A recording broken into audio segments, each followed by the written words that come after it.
Hi, I'm Chris. You are here for Site Building 2.0. This is going to be all about Layout Builder and how I hope it changes everything about how you interact with Drupal from a site building perspective. If you are in the wrong room, please stay.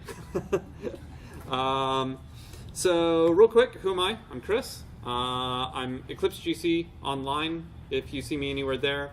I've been doing Drupal for a very long time now, since late in the Drupal 4.6 cycle. So that's like right on about 13 years at this point. I'm a co-maintainer for CTools. I've contributed to Drupal 8 itself quite a bit. Been very focused on all the page layout tools that are in the entire ecosystem. So Page Manager, Panels, Panelizer, pretty much everything that's got a relationship to CTools. And I'm a senior software engineer over at Acquia. So I can speak about things Acquia related as well. Nice picture.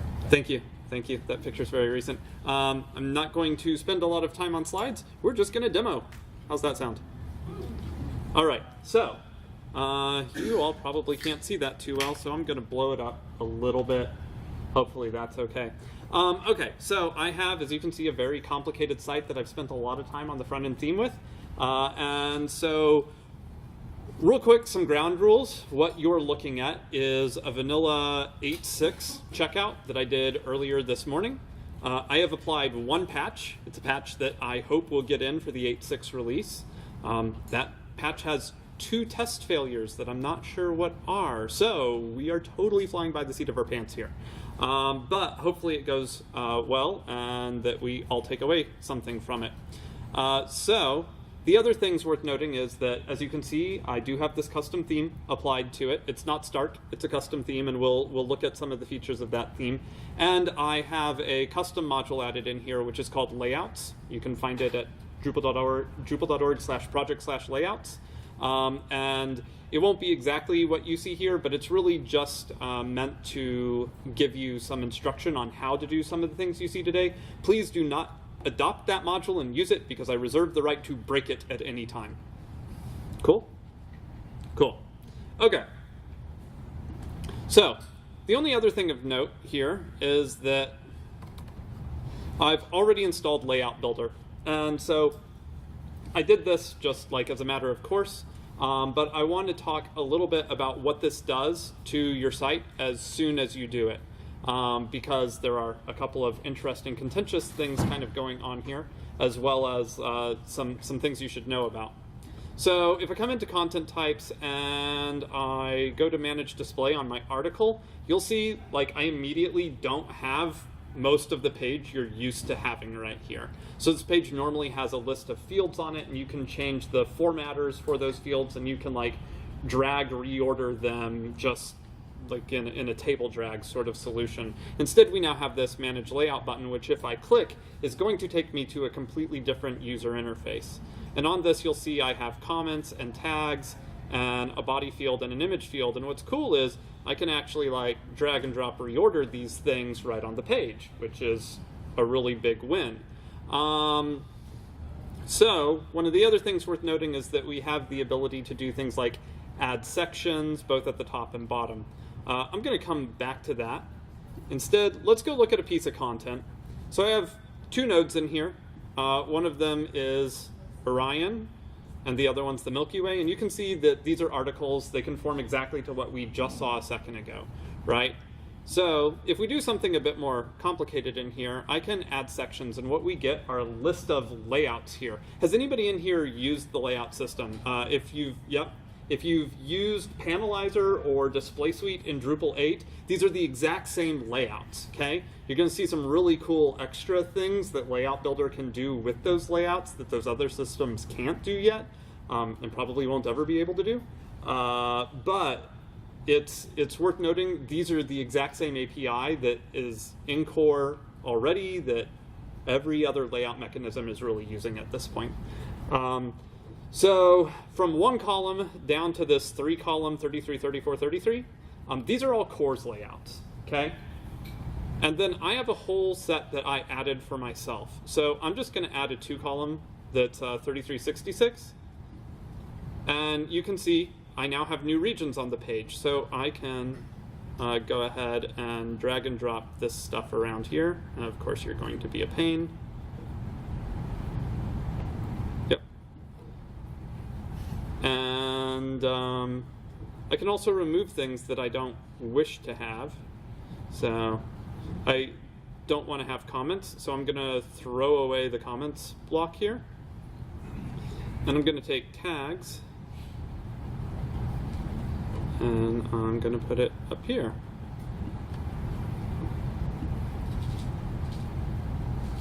Yay. Cool. And then I can throw the region that I'm not using away.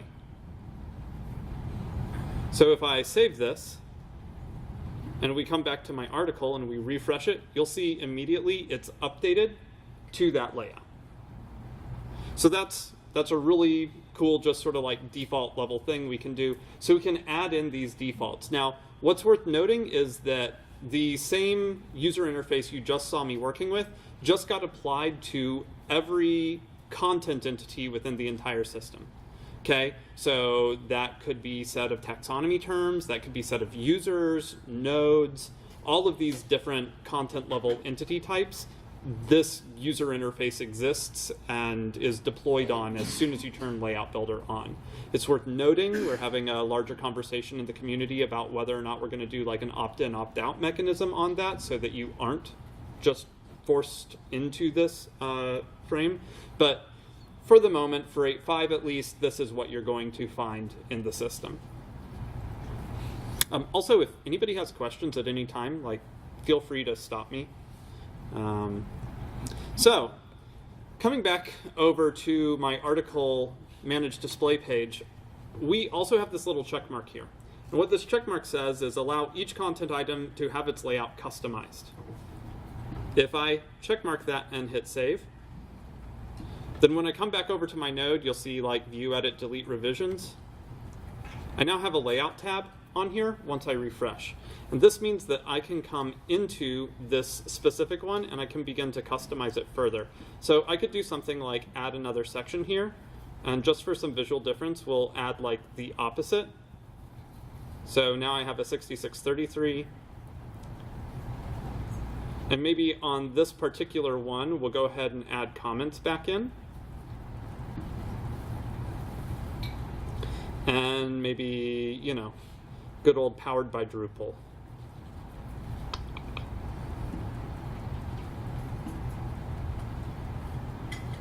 And now if I save this layout, you'll see I have this customization going on here. And we can come over here to node 2.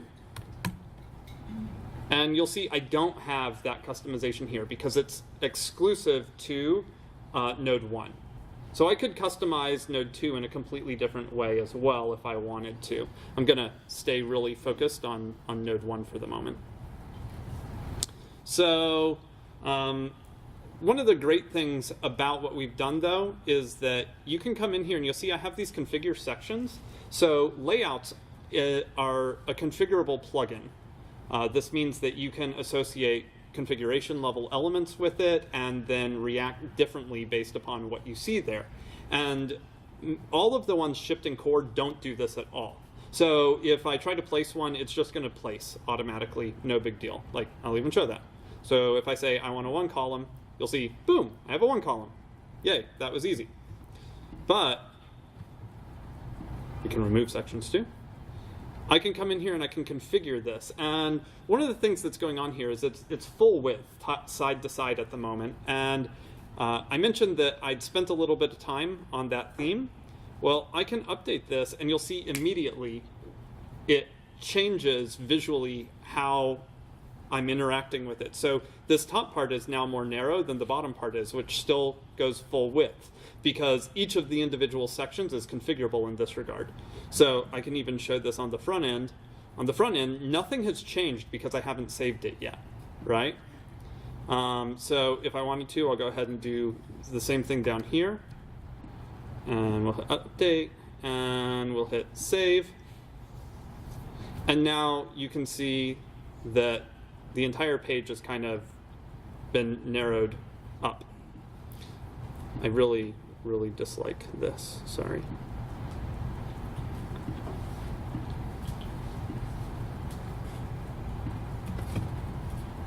Yay. All right. So, but what's really interesting about this is that I can do way more with it because I've added to the layout itself a number of different classes. And I just gave myself a text field to interact with here where I could name whatever class I want. I could stick foo up there and it would add a foo class to this. And if I had some sort of styling for that, it would get applied. So I have like a number of just little styles sitting inside of the theme that I can go ahead and apply to things. So while it comes out of the box totally white, kind of unthemed, it doesn't mean that I'm stuck with that. And it also means that on a page-by-page basis, I can make completely different decisions about what each one of the layout sections I apply to it actually gets. This is super cool. Yeah? So, if I understand you correctly, you just added classes to that section that you have styled, and then you're just selecting those classes and it's changing, the width of your layout and all? Yeah, so the question was that I just had styles that were predefined and they were getting applied. Yes, that is correct. And, this is what I did with my layouts.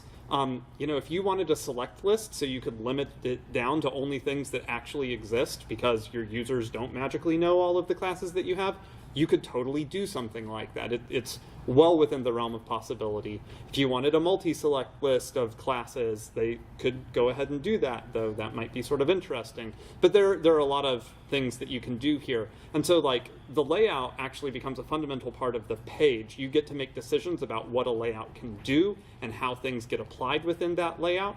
And so this becomes like a really powerful tool that we can begin using to our own advantage. But I mentioned that this is any content entity. So there's another content entity that's really important. And it's the custom block content entity. Now you'll notice I don't have any of those right now. I do have a couple of different types and we're going to explore some of these. Right now I want to look at one that I call bare layout. And I'll show you what's going on with this in a moment, but I'm just going to make a new block here that's just called header. There are no fields on this, right? There was no body field, there's no image field, there's no anything. But if I come in here and I hit edit on it, these are individually layoutable. It's something I set up before I walked in here. So I can now come into one of these and I can throw away the region that it's got there and I can start adding regions of my own design.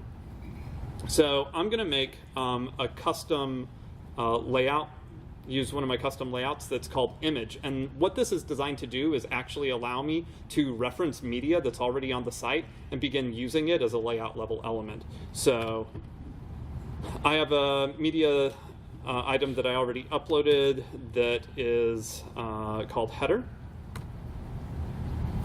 And I can reference an image style that I want to use. And if I hit add section, there we go. And so you'll see I have this nice parallax background effect just immediately on the page. And if I don't want it to be parallax, I can uncheck that. And now I just have, no. Now I just have a regular image, right? That's pretty nifty. I'm going to add another section to this above it. And there's one that I created called navigation. And so navigation really is like a layout section I built to do page level navigation stuff. So I'm going to go ahead and add a logo to it, tell it what I want the logo's image style to be, and then reference the main navigation as the menu that I want to render in it. And so if I add that section, you'll see now I have this. So it's this notion that you can customize the different elements that you want on the page and make them reusable in ways that your users can actually get at. I'm going to go ahead and save this. And then to get it on the page, I'm just going to go to the old block layout system and add it to the header region that I've already got.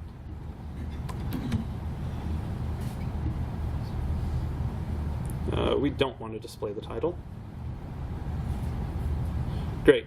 So now if I go to node 1, you're going to see I have this header and the site, right? But we could maybe afford to do a couple more things here. So I'm going to come back into block layout, customize this a little further, edit, layout, And I'm going to go ahead and configure this. And we're going to also make this narrow. And I'm going to apply the header navigation class. And again, these are just predefined classes I added to the system to get what I wanted out of it. So now if I refresh over here, I have a sticky header that goes with me, right? And like, this is actually pretty much a styled website that we did in the last 15 minutes, right? And there's nothing really crazy going on here under the hood either. If I come in here and I look at the themes, we can look at like, here, let's look at my CSS. You're not going to be able to see that unless I do something like this, right? There are 55 lines of CSS code that I hand wrote for this, right? That's all. Now, full disclosure, each of the layouts has their own CSS that goes along with them, but we'll look at some of that too. Like, not a one of them is over 30 lines of code, and they're all just kind of focused on being like, oh, what do I do when I have this much screen real estate to work with? Like, it's all about the responsiveness of the layout elements themselves. Maybe get out of presentation mode. Questions thus far? So if each layout kind of has the config for what's showing up in the sideboard bar to configure things, and they have like their own CSS and stuff like that, then would it be fair to say that each layout is kind of almost like a component? Yeah, so the question was, if each of the layouts are functionally self-contained with everything they need, are they like considered components? And I'm not going to pretend to be front-endery enough to actually address that question and the semantics that might be applied there, but in my opinion, yeah. Right? I mean, this is really like component-driven page layout, right? You define the group of components you want to have for the tools that you're going to use, and then you use them. So I mean, this isn't really like hard conceptually, and it fixes a ton of the sort of problems that that we deal with a lot of different page layout mechanisms. So yeah, and having the ability to compose multiple layouts with different purposes onto a page simultaneously is a really, really powerful thing to be able to go and do. You had a question? Yeah. And this is probably way too advanced, but with like Page Manager in Drupal 7, you could customize kind of the whole page. Is that still possible? Or is it because the pages are... No, you could customize the whole page if you were using panels everywhere, which needed Page Manager in order to do its voodoo. But Page Manager itself still played within the content variable that was rendered on the page. It just also had some magic that would do things like search for regions with the word sidebar in them and unset them from the render array before they went out if you wanted to do stuff like that. So it was a lot of hand waving and like hope and a prayer sort of stuff that it would work the way that we wanted it to. And most people didn't do anything crazy with their themes, so it did usually do what you wanted it to, but it was totally just luck, right? Luck might be the wrong word. It was by convention that it worked at all. There was no real like assurance that it would in fact work. Page Manager in D8 exists and has a ton of interesting features within it. However, we haven't integrated Layout Builder to it just yet. So I think it's worth noting that at this point that Layout Builder is focused on content entities, and Page Manager actually generates its own config entities to do what it does. So Layout Builder scales to millions, and you wouldn't want to do that with Page Manager. Okay. Right? Like, you could have 1 million custom layouts. I mean, you could. I'm not suggesting you go and do that, but you absolutely could, and it would probably scale fine because the underlying architecture of Layout Builder is the field system. Like the same field system that runs any field anywhere else in Drupal, which is cool, and I'll talk about that some more in a minute. Did someone else have a question? Yeah? You said that you could change like the CSS class field to like a drop-down select box. Sure. How would you set that up? Great. So let's go look at the actual Okay, so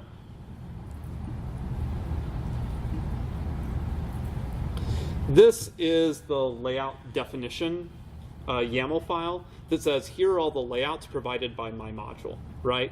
And so like this layouts navigation one that I was showing earlier, it says, oh, here's my label, here's my path. Like everything in here is all super normal. What's weird is this. And so if you were to go create your own layout and you didn't do this, then there's a default class that Drupal would just say your layout runs through. But my layout specifies its own class to run through. So if we go look at that class, this class actually does a few things. One, it extends the layout default class that I was talking about.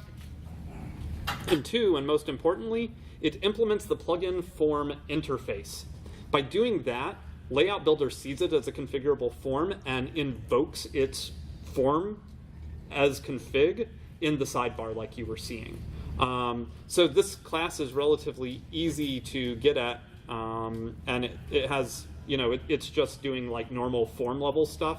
So there's like a build configuration form, a validate, and a submit handler. And those are really like the things that you have to do. So it's as simple as building another form. So like, yeah, you'll see I have a class form element here that I have set to text field. If I wanted to set it to a select list with a predefined set of things, because it's just form API. It's nothing complicated there, right? Where this does get complicated is actually up in the build method, because you then take all of these values that you've got as config and you have to like inject them into the actual process to build. So I'd encourage you not to mess with menus, because menus is what really complicated this build. We can look at a couple others here in a little bit that are much simpler, but by and large, also if you look at my code base, I'm doing like some pre-process stuff, which is totally unnecessary because I have the build method, and I've been meaning to rewrite it for the next time I do the demo, but I haven't, clearly. So, but yeah. So I'm going to show a couple more things here, and then we can get into some other questions. I want to go back into the custom blocks for a minute and look at the block types. And we'll look at the bare layout first. So if I come in here, you'll see all I did was just allow customization of each of these. And since there are no fields assigned to this, the only field on here is the layout field. And you'll notice it's locked. You can't delete it. You can't do anything to it. It all gets managed through a completely different mechanism. And so because of that, like each one of these blocks, like each block of type bare layout, can have its own layout associated with it. So the one I just made for header is exclusive only to that block. If I wanted to go make a 2-column one with like images on either side or something like that, can absolutely go do that. If you want to invent your own like different layout plugins and use them on it, you can absolutely do that. So I'm going to switch gears and talk a little bit about something I dislike for a moment. And some of you in the room probably know what that's going to be. So I am not particularly fond of paragraphs, and paragraphs is used really heavily in a lot of the Drupal world now for page layout. And what I'd like to show is something that I'm hoping you all get access to as of 8.6 instead. So let's go to node 2. And I'm going to customize this one's layout real quick. And just because I'm a freak, here.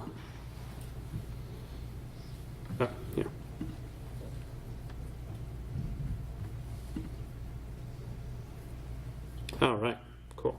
So we'll configure this section. We'll make it a narrow blue section. And now I'm going to go ahead and add a new section in here. And this one will be 1 column, so it'll be kind of messed up. But I think the point will still get across. So we have this inline custom blocks section in here. And these are all the same block types that we have elsewhere. So you'll see like bare layout is in here, which wouldn't actually really apply here very well. So we do actually have filtering mechanisms for this stuff at the code base, where you could implement your own code to say, oh, when you're on an article, when you're like doing an article's layout, don't show these things. I didn't implement any of that here, but it is possible. So you can really begin to craft the experience that your end users are going to have. If you want to hide certain layouts from them in certain situations, you could do that. If you want to like just permanently ban all of Core's layouts, you could do that. If you want to like prevent them from ever placing the user login block, you could do those sorts of things like within Layout Builder.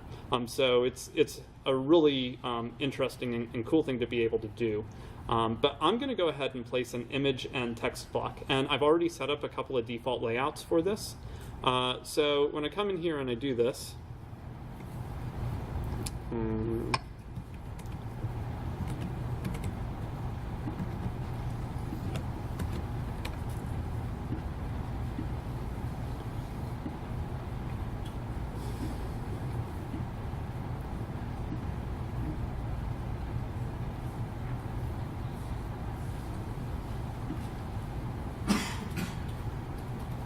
you'll see I just added a completely new piece of content to the page. And if I wanted to, I could do that again.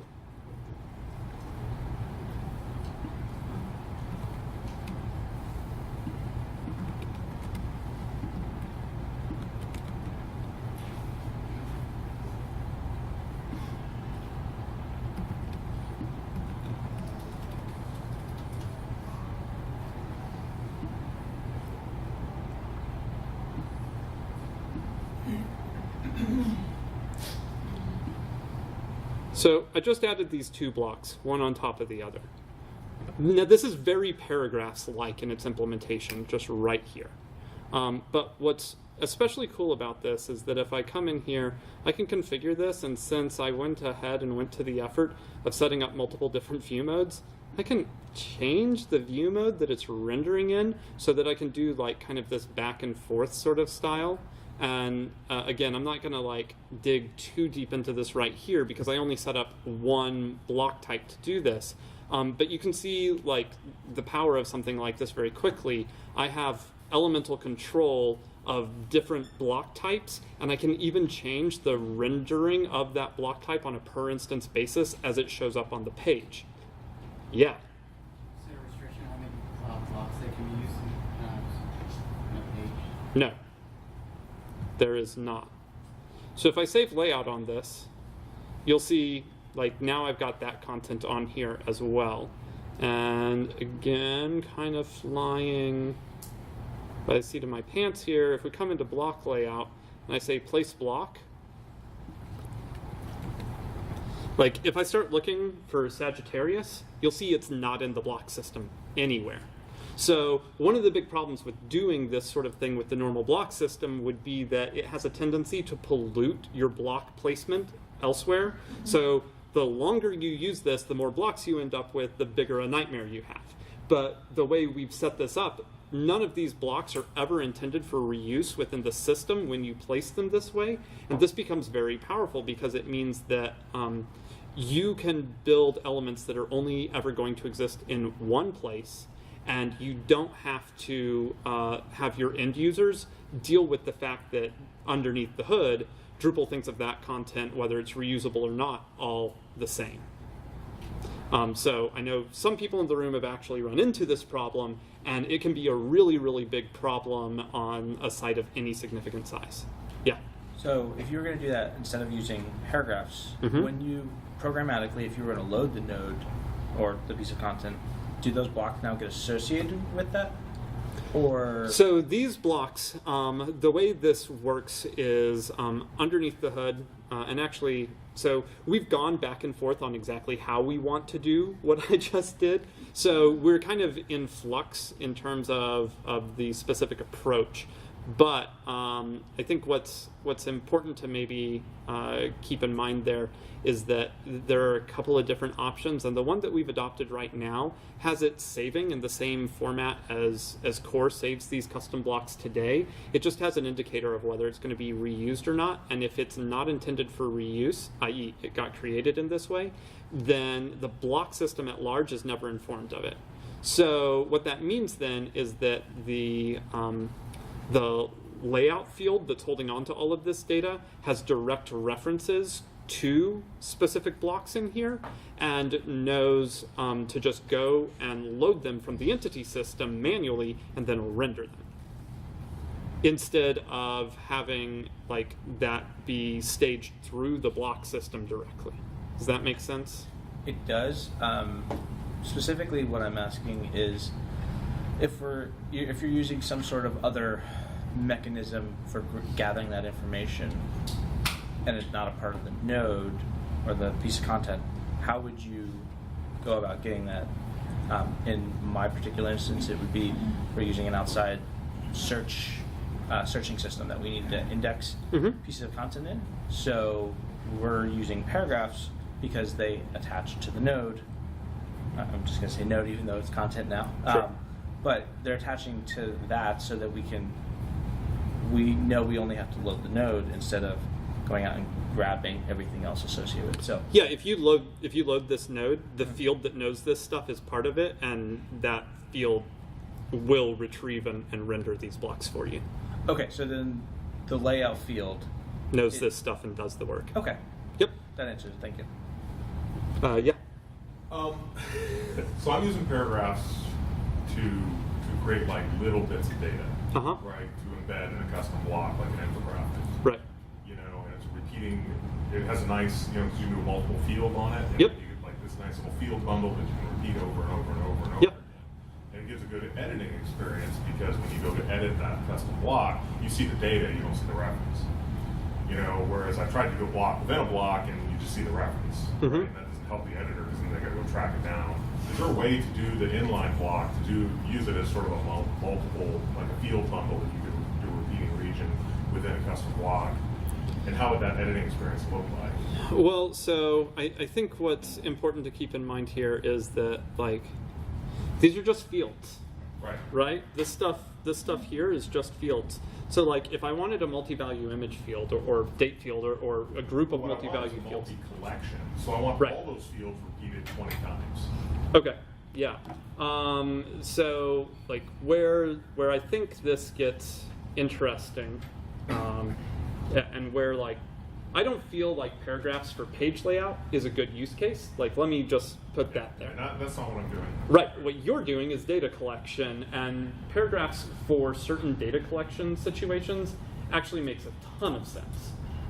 So, like, maybe you just keep using paragraphs for that, right? What I take issue with is that a lot of times what you'll see is people say, like, oh, use paragraphs for that. And the way you get a 2-column layout is by creating a paragraph with references to other paragraphs, 2 of them. And so you add one of those, and then you reference other paragraphs. And so now I have paragraphs referencing paragraphs, and they use entity reference revisions to that. And suddenly you get like these compounding references in the database that get really big really fast. So this is like a thing that I want to see people generally avoid when what they really want is control over how their page looks. If what you want is like a multi-value data collection of a collection of things, then paragraphs is probably a pretty good use case for that. Yeah. Since you mentioned entity reference revisions, if for like a node where maybe I have a layout with some custom blocks placed in it, and then I have several revisions of that node, and I later go and delete a custom block type, what happens? Well, you wouldn't be able to delete the custom block type because those blocks exist. Yeah, so it's an interesting question because one of the things that I was and still to a certain degree am a big proponent of is rather than saving these in the normal way that we are doing right now, I want to serialize them and stuff them into the blob that represents the layout. This has a host of enormous like benefits, not the least of which is that I have perfect revision control all the time. Yeah. because I'm 100% dependent on the field to do it rather than some other process to keep track of it and keep two things in sync together. The problem, of course, with that is that the entity system has no clue that those things exist. So I could change field settings that I shouldn't be changing, or I could delete those types or these sorts of things. And I think it draws bigger questions in my mind. It has me wanting to do things like keep a revision of every change ever made to any of the config entities and then referencing the one that I used when I place a thing. But I think that's going to be a really hard sell, at least to core. So, you know, that's just maybe between you, me, and the recording. Yeah, gotcha. So as I understand it right here, this is actually creating a block entity. Yeah. It's just, there's like an invisible checkbox that says make this reusable that is unchecked. Yeah, so the list of blocks shows up. It doesn't put that in the list. Yeah, so I have 3 content blocks right now. You guys saw me make all 3 of them, right? One was our header, and then 2 on this page just now. And block content is saying that I have 3. You might not be able to read any of it. It's all UUIDs anyways, but it's 3, right? And then we have like an inline thing that's keeping track of what blocks are in use on what entity type of what ID. And so we have like this additional reference table to keep track of this stuff. And I've been playing with it, and it cleans up after itself when you delete them off the page, and it's pretty cool. So does that mean that you could potentially go in and take an inline block and say, now I want to make this reusable elsewhere? It seems to me that would be possible, promoting something that was only used in one place to being more globally available. What would be really dangerous is doing the opposite, saying something that was once globally available can now only be used on this one page, because like we don't necessarily keep track of where all of those things are used, because there's a diverse ecosystem of subsystems out there that can make use of them in whatever way they see fit. So one of these things is safe and the other is not. Cool. Okay. So I'm just going to hit save on that. And while I'm at all of this, I think I'm going to come into block layout real quick and just be... Oh yeah, you'll see, even over here, even in the list of blocks for custom block library, it's not appearing. The only one that's in here is header. So I'm going to come into the manage display for our image and text here, and you can see I can manage layout for this one, and I'm going to go ahead and make this narrow. Yay! Yep, that looks good. And hit save. But what's super cool about this is I can go to the reverse view mode. I called it reverse. It also has a manage layout, which is how I'm getting this back and forth thing going on. So you'll see the image is obviously flip-flopped in this one, so I can come back here and I can update this as well. I can hit save. And now I should have all of this stuff kind of aligned the way that we want. Of course, the block titles didn't participate with me, which is kind of par for the course. So this brings up like an interesting kind of discussion, which is that Drupal has certain expectations over elements and how they're being used today that we don't have the kind of control we want to have over them just yet, because what we're doing is still quote unquote experimental. And on top of that, there are a number of blocks that kind of do weird things. Case in point, any like page title block. So like Milky Way here is actually the page title. It's also the node title, but these things bubble up. And the way core does this is gross, and you don't want to go look at it. Just suffice it to say, it gets set really late in the render process, which makes it very difficult for us to make use of it. It also is hard-coded to look only at blocks in the normal block layout system and has no way to know about blocks we might be using. So there are a couple of problems here that we're solving. I had to solve this by just making a custom region and tossing the title and tabs in there. Tabs are also kind of an interesting thing. Status messages are also interesting. So there are just like a host of these blocks that we need to kind of corral and make, more well-formed and give them kind of better guidance in how they should work. But they're like leftover relics of the way Drupal used to work in like 7 and 6 and earlier. So these are still sort of like stateful things that we have to untangle and bubble up. So just keep that in mind. If you place a block and for whatever reason it doesn't seem to be there, take note, because that's probably not a bug so much as it is a leftover relic of the past that we haven't managed to eliminate. All right. So I've shown the vast majority of what I wanted to show. I'm just going to open it up for pure questions at this point, and we can dig into code, like anything you want to see about this entire process. I'm more than happy to show. Yeah. So when you are able to configure, I'm trying to make sure I use the right terminology here. When you like your extra classes thing, you're configuring a region in a layout, right? I'm configuring the layout itself. You're configuring the layout itself. Okay. Yep. So and you had code that you used to use Form API to add those fields to it. Has there been any discussion about making those fieldable in Drupal admin UI? No, because they're not entities underneath the hood. So like fieldable in the sense of like content entity fields isn't a thing that could ever be applied to them with our current architecture. Got it. Yep. Yeah. So will it auto-generate style sheet whenever you are configuring a layout? And then just say like have a right block here and then you here, and then you can actually view and access the style sheet at that point? Sure, if you want to write that. I did not actually. That's a really good segue into like what did you do? So like in the layouts, I have yeah. So here's a pretty stereotypical layout CSS file. Most of them look really close to this, and the image one is actually a little simpler. But if we look at the twig, like the twig is also very simple, but you'll notice that I kind of just have this big attributes add class classes thing here.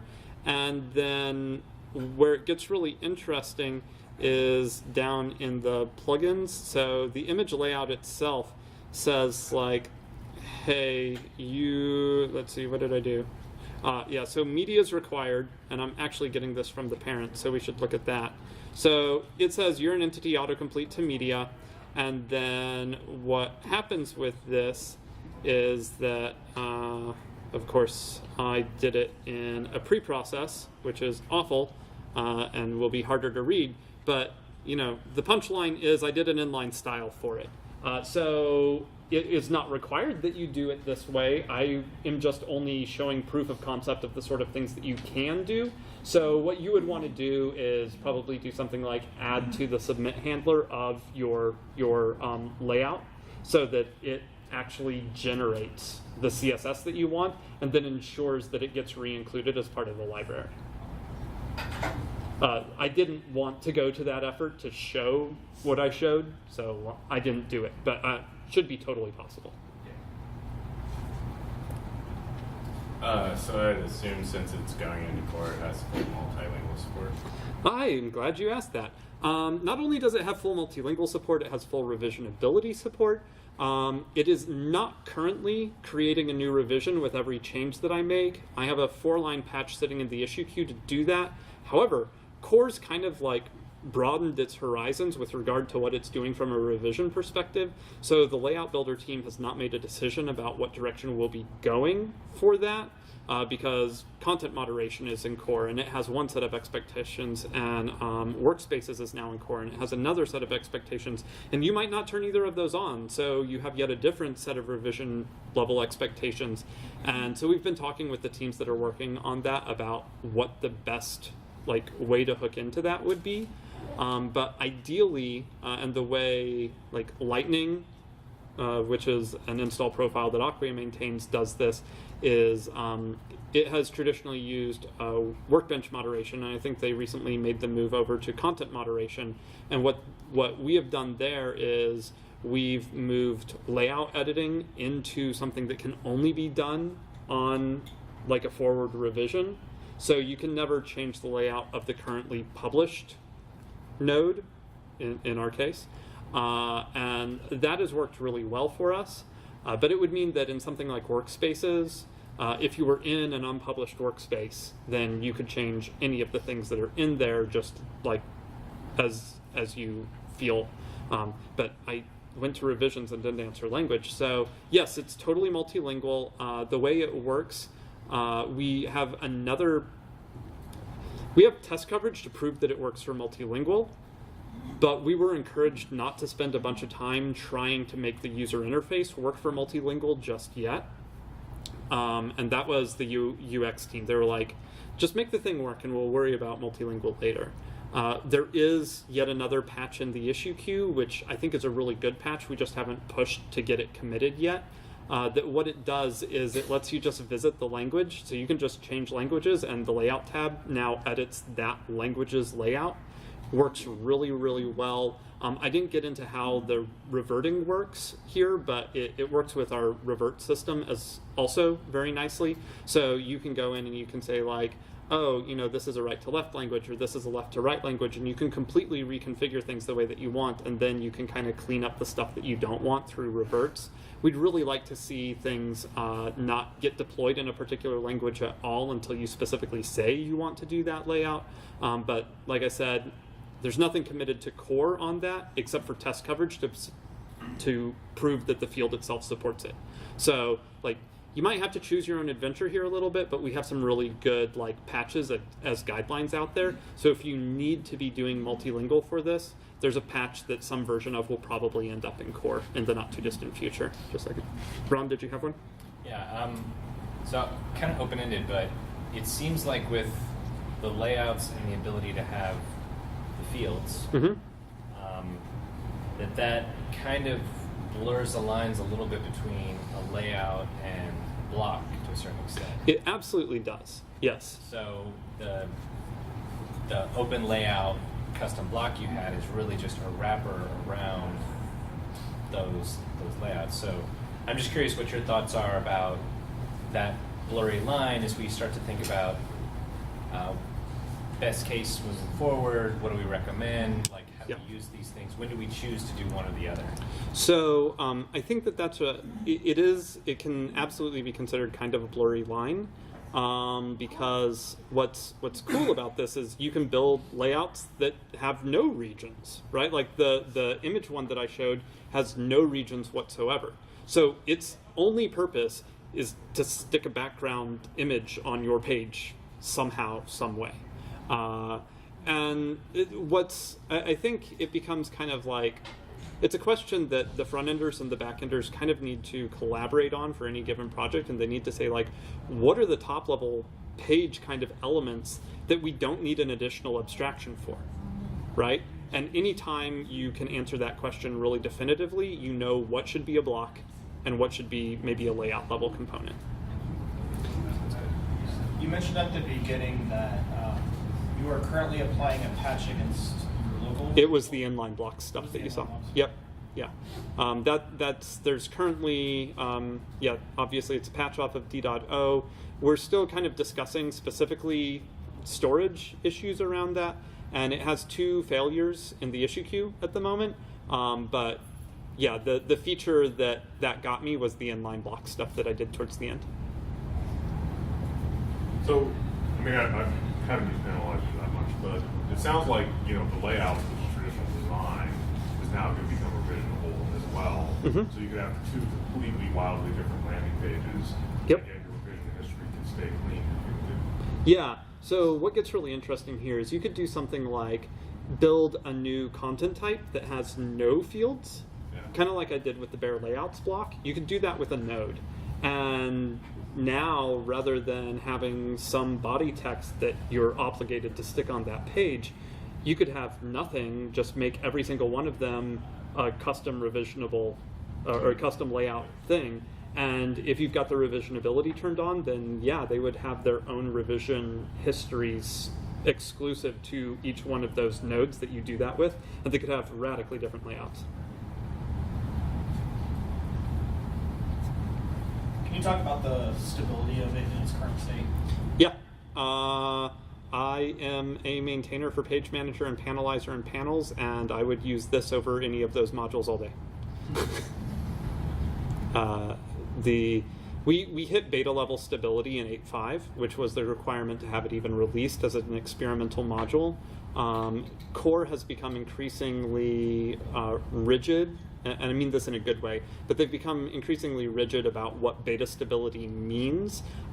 So what it means is that if we choose to change our schema at this point, you'll have an upgrade path. And so while some other things might be able to change because it is still an experimental module, it means that our APIs aren't locked down. Like if you build a module that depends on Layout Builder, we can still change our API out from under you because it's an experimental module, but for any of our own data, we're going to have to write an upgrade path. Core expects that of us at this point. So, I mean, honestly, that's just as good a guarantee as you've got with any contrib module.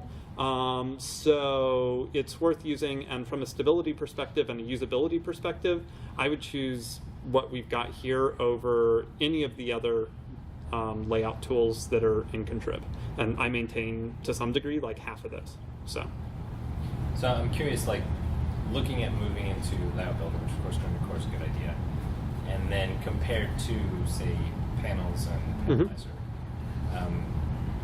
are there any, aside from just the other stuff, are there any other reasons with regards to like performance or the amount of code that's being run or anything else that we have advantages for Layout Builder? Yeah. So what's interesting about Layout Builder is that it is 100% self-contained. I mean, there are probably a couple things here and there that we've introduced into Core at large that we had to touch stuff outside of the Layout Builder module, but you could actually take Layout Builder, pull it out of Core, make it a contrib module, and it would work just as well as it does today, which is really cool because it's a lot less code than any of the other things I've mentioned. And by and large, I would argue that the APIs that are in place there are actually more robust in many ways. So, like, yeah, it's less code to run, it's more capable code on top of that, and it's got a better user interface. The one caveat I would put out there is that Panelizer specifically has more contextual knowledge, so it has the ability to do like arbitrary contexts, which was not part of our MVP, and has made figuring out what we want to do from an upgrade path perspective, like it's kind of slowed us down there because we are missing a feature that Panelizer has. The other thing there, and this is getting way off into the weeds, is that Panelizer supports multiple defaults for a single view mode, and we said no, we're never doing that. So there are some considerations there. If you look at your Panelizer approach and you say, I'm never using multiple defaults on a single view mode, and or I could reduce to one, and I have no use of arbitrary contexts besides the contexts that are already part of the page, like I'm looking at a node, so I have a node context. If you can answer both of those questions in the affirmative, you could absolutely consider moving to Layout Builder. So you had mentioned earlier when you install Layout Builder, it disables the default display settings that typically come out of Core. Yep. Does it have a kind of a parallel path where if you didn't want it on certain content types that are already existing, it's going to work as it worked before? No.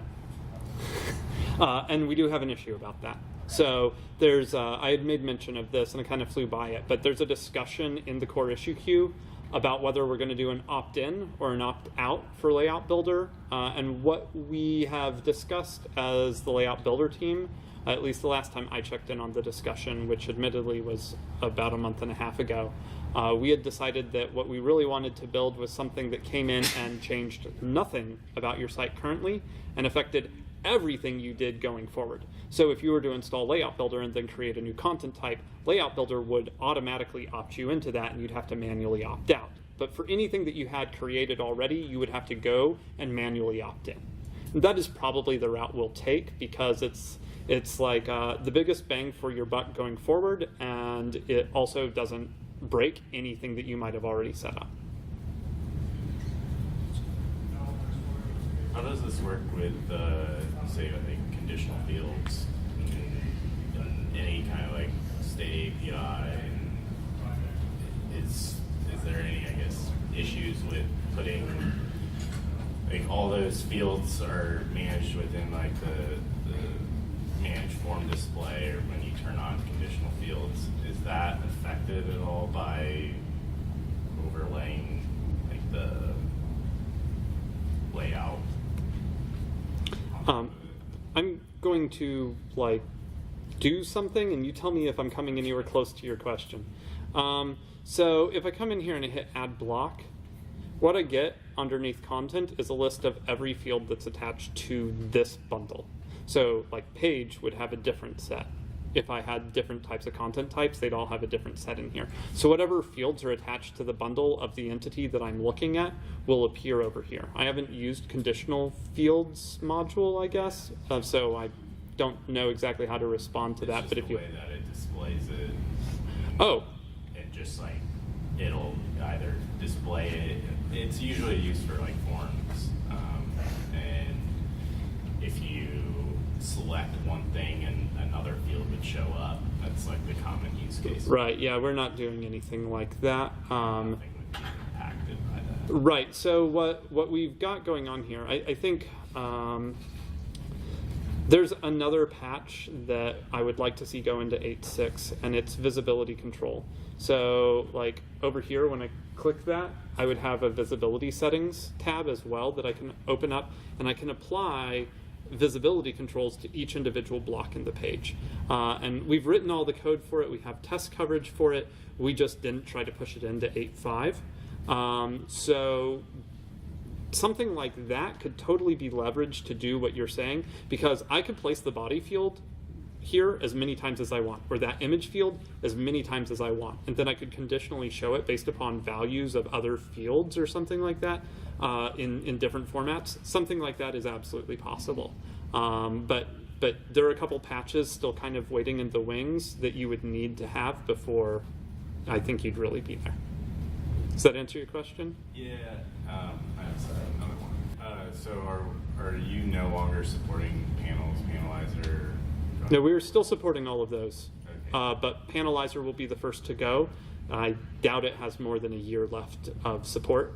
We will deploy an upgrade path into its code base, though, so that you can upgrade to Layout Builder. And what are you going to do in terms of Lightning with... That's the Lightning team's problem.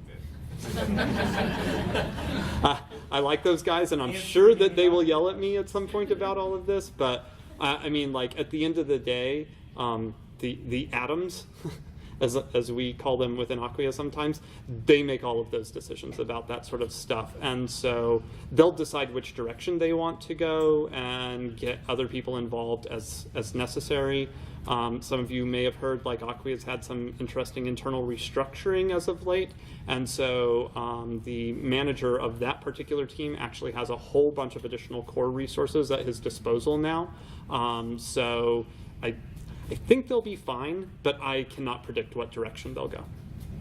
There was a question over here. I saw a hand earlier. No? Okay. So I'm curious about the visibility thing. Uh-huh. Does that just affect what parameters can you work off of? Could you work off of like breakpoints or anything like that?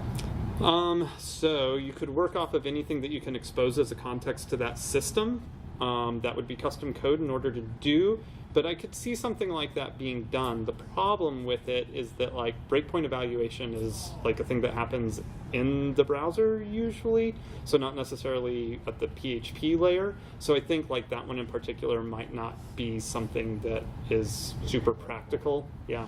I'm just thinking about, like, we used to be able to do this in 7, and I haven't seen a good solution in 8 where in panels in 7 you could say, show this block for mobile, show this block for desktop, show this block for tablet. And I'm just trying to figure out a good way to get back to that. Yeah, I think you could certainly write something that does that, but what I would end up doing, okay, so this is super technical. There's actually an event that's dispatched within the system. Oh, hey. My power supply must not be on. There's an event that's dispatched within the system that says like, hey, I'm about to render this block, and here's its configuration. Who has an opinion about this, right? And I think, I would consider it a bug if you can't do this, but I think it should be perfectly possible in that case for you to say like, hey, what were the visibility conditions applied to this? Oh, is this one applied? We're going to add this JavaScript library to it that makes a decision based upon the config that was associated with that. And we still render the block no matter what, but now the JavaScript might show or hide it. And I think, if I recall correctly, now that I think about it, in 7, really all it was doing was just adding some classes. Yeah.